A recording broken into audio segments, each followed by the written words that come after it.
Can you imagine drawing without using an eraser, without even having one with you in your drawing session? Or does the very thought send cold shivers down your spine? Well, that certainly once was me. And can I say, my reason for giving up using an eraser, of even having one with me, wasn't really for the reason this video is all about. What this video is about is what I discovered after I stopped using an eraser. All the benefits, the drawing transforming benefits that I found my drawing practice had once I stopped having that eraser even on the table.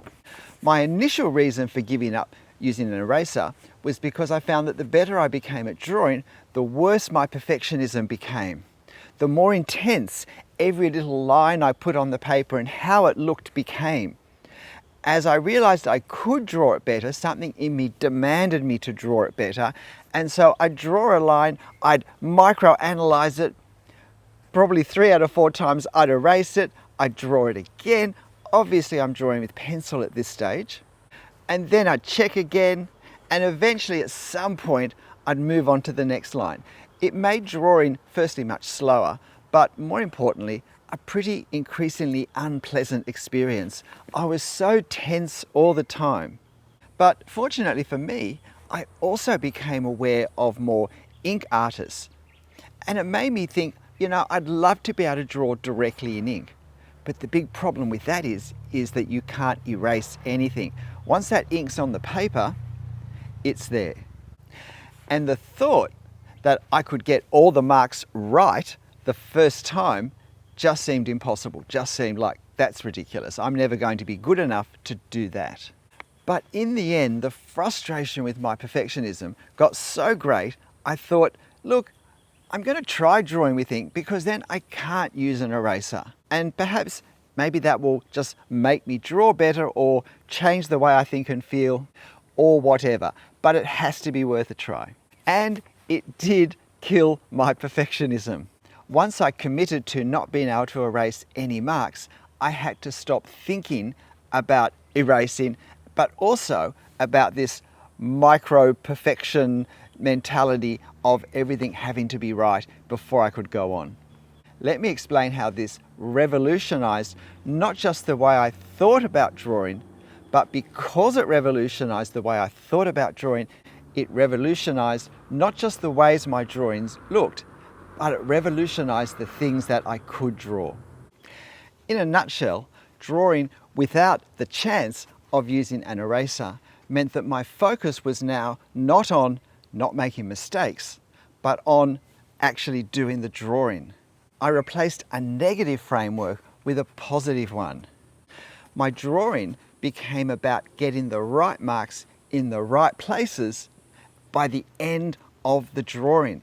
I came to realize that my drawing wasn't the gluing together, if you like, the jigsaw putting together of lots of little lines and marks and shapes that were all exactly right, but my drawing was actually a process of layering marks and shapes and creating values and different sorts of silhouettes, of building, of layering effects that by the end of the drawing, over the whole drawing, created the overall impact, focus and effects that I wanted.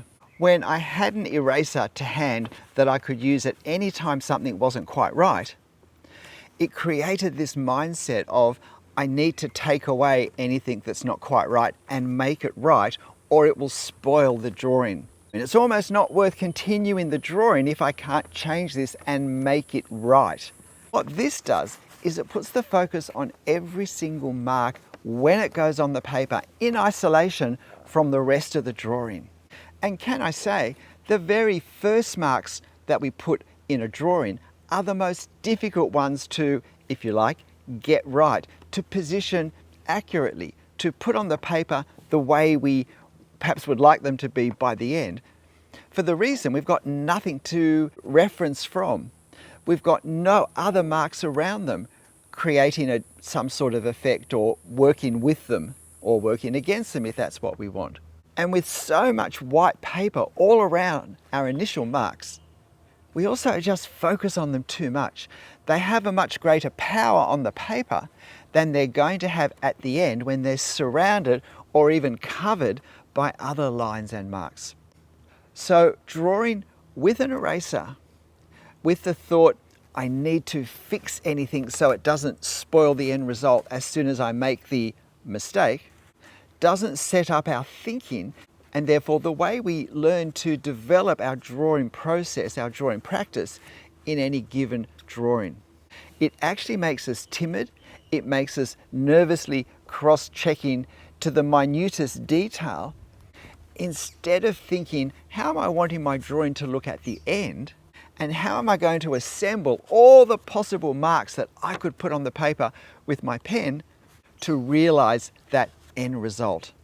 What happens when we're focused on, is it right? Can I erase it? Is we end up focusing on shapes. Shapes that are created by lines, often continuous lines, and angles. And so we get this focus on looking at shapes, identifying shapes in our reference, and then creating the outlines with our pen on the paper that copies that shape accurately. And once we've got the, well, if you like to think of it as the outlines accurately drawn, now we think, I have to add the texture.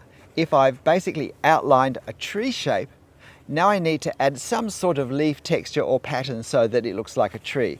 If I've outlined a house and I've got the angles of the perspective and the shapes that are created by that accurately captured, well, now I have to put a brick texture or pattern on the house so that we know it's made of brick. And what we can end up with is this very flat, cartoon-like oversimplification and unnatural looking result of a house or a tree that looks like it was cut out of paper and stuck onto our drawing paper, because that's where our thinking, our understanding of what we were doing was taking us. And this thinking was all rigidly anchored in the fact that whatever I do, I'm trying to copy what I'm seeing in the reference, and I'm trying to copy it exactly so it doesn't spoil what happens at the end, because if I catch now that it's not right, I can erase it and change it and not spoil my drawing at the end.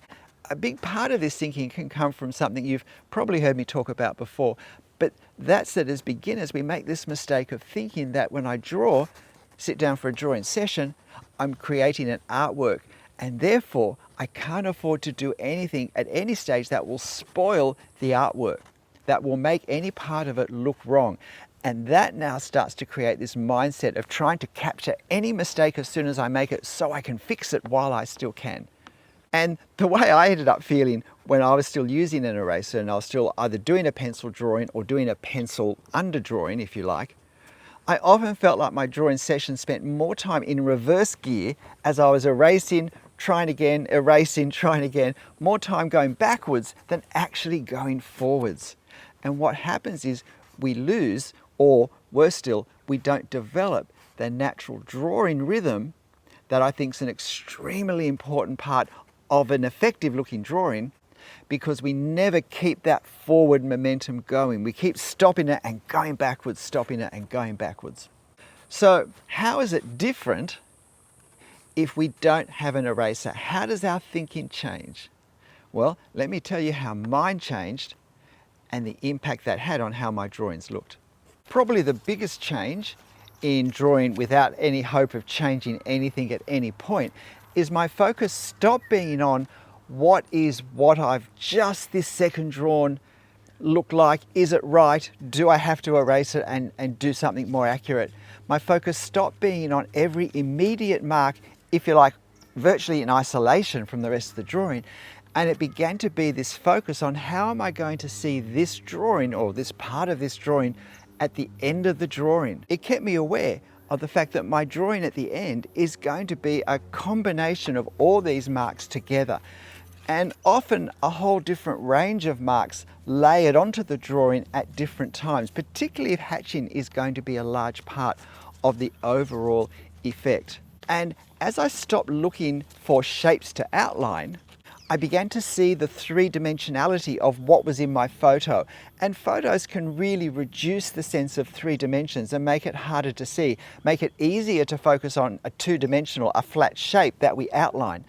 But once I start looking deeper into my photo now to find the three-dimensionality, suddenly I'm not seeing all the edges as being the same. Some edges are sharper. Some edges are curving out of view. Some edges are highlighted differently because either they've got strong shadow, strong darkness, or they've got bright, piercing, exposing sunlight on them. That really strengthens the effect. But instead of drawing outlines around the shape, I'm thinking, how do I capture that effect? And if I look at this rock behind me, say just there, that sunlit edge of the rock, I'd work hard not to draw a strong outline around it, because I think I'd be trying to show the brightness of the edge by capturing the darkness behind it. And so instead of outlining that ridge on the rock, I'm creating the effect that we see by drawing the darkness behind it carefully enough to establish that outline. This is the thinking that began to develop when I wasn't thinking of an outline that I could then check against the reference and correct, but I was looking at the overall form, the overall three dimensions, and what the visual effect it was in the overall scene, and therefore possibly in my overall drawing. And so no one mark creates or defines anything. So it's not that important as the thought of the outline has to be correct. When I'm layering marks, I find that I can often add more marks that come in over the top and change the shape of a remaining white space slightly to create a better effect. It's not so important that that first mark is in the right place, because I find that so often I can modify the way it looks, maybe cover it completely, maybe put the attention somewhere else, so that if there's a problem with that first mark, you can't see it by the end, because at the end, we're not looking at that mark on a blank sheet going, oh, it's not right. I'm getting the overall impact of the overall scene. Maybe my eyes just go past that spot into the distance, the effect of distance I've created by manipulating what marks I've put on the paper and how I've either layered them or put them on the paper adjacent to each other. And so my thinking is always forwards direction. Once I've got a mark on the paper, because it's directly in ink, there is no going back. So my mind doesn't go there. My mind goes, how do I now combine what I've done to create at the end in the drawing what's in my mind? Because I'm not trying to place a whole lot of shapes on the paper. I'm trying to create an overall effect that creates the effect in life, not necessarily in the photo I'm using, but the effect I could visualize that this scene would have in life. I'm trying to create that on the paper. I'm thinking in totally different ways. So I don't draw a tree by outlining the tree leaf canopy and the branches and then, well, basically putting a leaf pattern covering the space within those outlines. But I look at the tree and how it looks, and I think, what parts of the tree stand out most to me? And what marks will create those leaf effects in that light at that distance? So I don't have a way of drawing a tree, not even the same tree. I have ways of creating effects, and I choose the effects that will most accurately or most effectively produce the visual impact that we have for that tree in that position, in that scene, under those conditions. I hope you can see that precision in any one particular line for so many subjects is not nearly as important. With buildings, well, we still want to get the perspective angles as correct as we can, and I have hundreds and hundreds and hundreds, probably 500 videos on perspective or perspective related things. So I'm not saying that can't be important. I'm not saying accuracy in that sense doesn't ever matter, but it's keeping everything in perspective. I mentioned before how I discovered when I stopped using an eraser that my drawing sessions had a very noticeable pattern, a very noticeable rhythm of thinking, of speed, of mark making. How at the start, when there is just a blank sheet of paper, I have to go slower, and whatever marks I put, whether they're dots or little small lines or whatever, I have to be both careful with the marks I use, And I also have to be careful with the placement to get things in the right proportion, the right distance for each other. Whether I'm drawing the same size as my reference or larger or smaller, I need to keep the relative position of everything the same. So I'm going slower. And because I invariably start with closer things, in most cases, I want a heavier effect with the line work, with the ink on the paper, because those things will help this part of the drawing feel closer. But as the drawing progresses and as I move to often more peripheral areas, I find that my mark making, my line work becomes faster and lighter. It's partly because I've built up just confidence in that drawing session, but also it's easier to position things because I've got so much drawn already. When I'm continuously going only in a forwards direction with creating my drawing, this natural rhythm takes place. Slower at the start, more cautious in the thinking, referencing the photo more often to get these early, what will become the reference points of my drawing, accurate.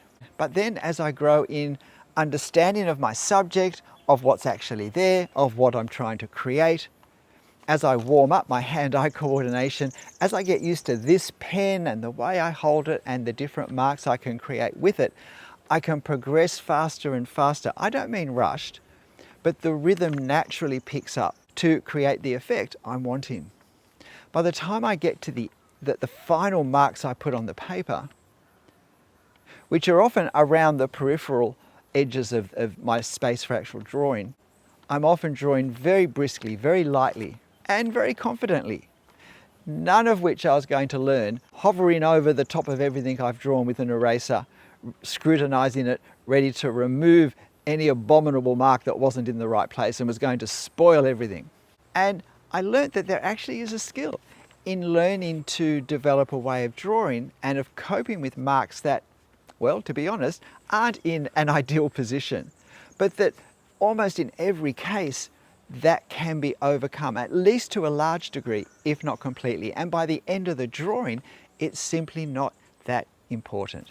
And if I'm not sure about the marks I'm going to use to create certain effects, I experiment on a scrap of paper for 5 minutes before I start. And that also lets me start with more confidence, because I am confident now before I start my drawing that I've got the tools ready in my mind to use to create the finish that I'm after. And that's a finish, doesn't matter if it's this spiky bush behind me or these steps going up, or even if I was drawing my face. I've worked out what tools I have on me and which ones to use and how to use them before I start.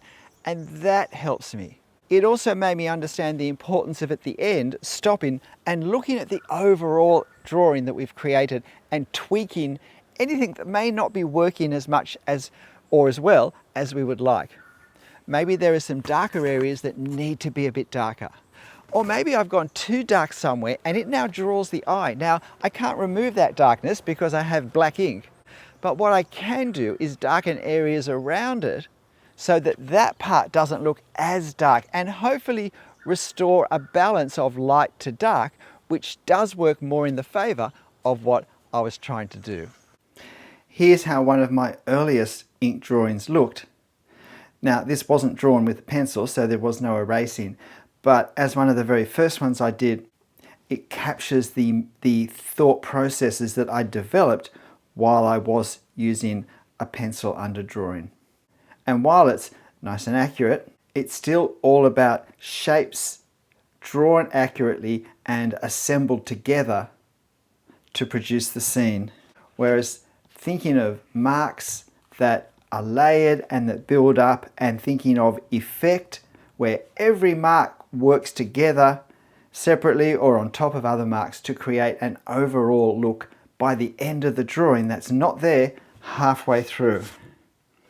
And it really works for quite a range of subjects.